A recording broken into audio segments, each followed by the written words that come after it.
If you look closely at the Steam gaming platform, you might notice thousands of people actively playing a game called Space War, but they aren't actually playing it. It's a phantom application used by software pirates to cloak their activity and bypass copyright protections. While gamers hide in a digital simulation of space combat, modern militaries are preparing for a literal trillion-dollar conflict in actual orbit. This schematic shows how almost every aspect of modern civilian life is anchored to the exosphere, from financial transactions at ATMs to global shipping logistics and daily GPS navigation. Those data lines are beaming up to and relying on a fragile web of satellites overhead. Militaries route their operations through that exact same architecture. Early warning systems, drone communications, and precision missile guidance are completely dependent on those orbital relays. We have suspended our entire global economy and defense apparatus from an invisible, fragile thread floating in low Earth orbit. For decades, international treaties and Cold War norms treated outer space as a relatively peaceful sanctuary. It was a demilitarized frontier reserved largely for scientific exploration and observation. That consensus has collapsed. In 2019, NATO officially declared space an operational warfighting domain, and the United States stood up an entirely new military branch to prepare for orbital combat. This new domain presents a severe tactical problem. Satellites are multi-billion-dollar assets sitting completely exposed in a frictionless vacuum.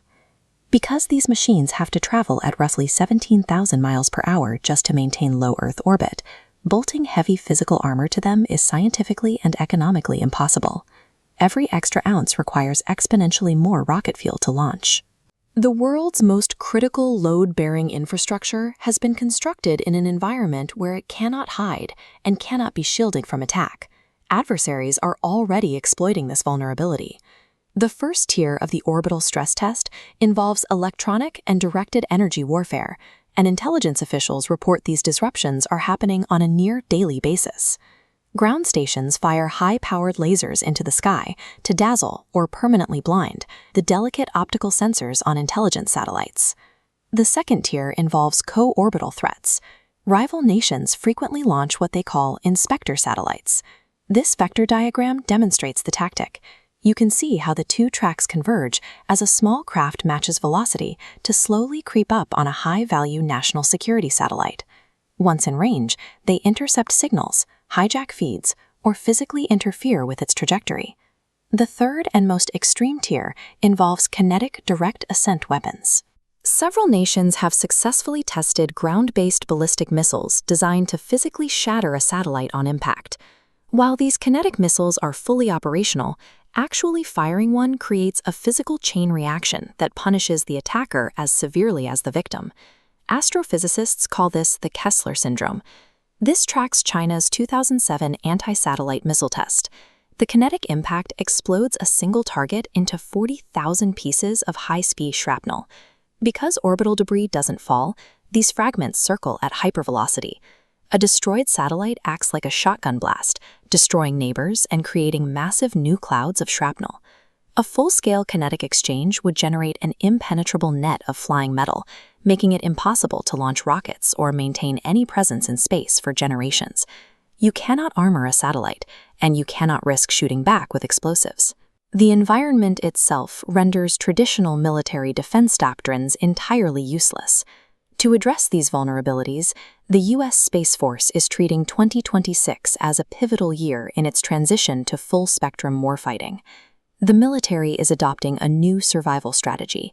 They are completely abandoning the concept of protection in favor of proliferation. Planners call this approach a disaggregated architecture. This diagram illustrates the mechanics behind programs like the Space Development Agency's Tranche 3. Planners are replacing a handful of massive, highly vulnerable satellites with a sprawling, interconnected swarm of hundreds of smaller, cheaper units. Destroying a single node in a massive swarm achieves almost nothing tactically. It forces the enemy to spend a $50 million missile to destroy a $1 million satellite, while the network instantly reroutes around the damage. Building and maintaining a swarm of this scale requires immense manufacturing capacity. That is why NATO recently endorsed its first-ever commercial space strategy to officially partner with private industry. The war in Ukraine served as the proof of concept. When initial communications were attacked, SpaceX's Starlink constellation absorbed the damage, maintaining battlefield connectivity through sheer numbers. To guarantee this resilience, military planners are adding a final layer of redundancy: rapid launch capabilities, like NATO's Starlift project. These programs allow Allied spaceports to load and launch replacement satellites at a moment's notice, physically plugging any holes an adversary manages to punch in the network. Space superiority is no longer defined by building an indestructible orbital fortress. It relies entirely on fielding a supply chain and data network so fast and so rapidly healing that it simply cannot be killed.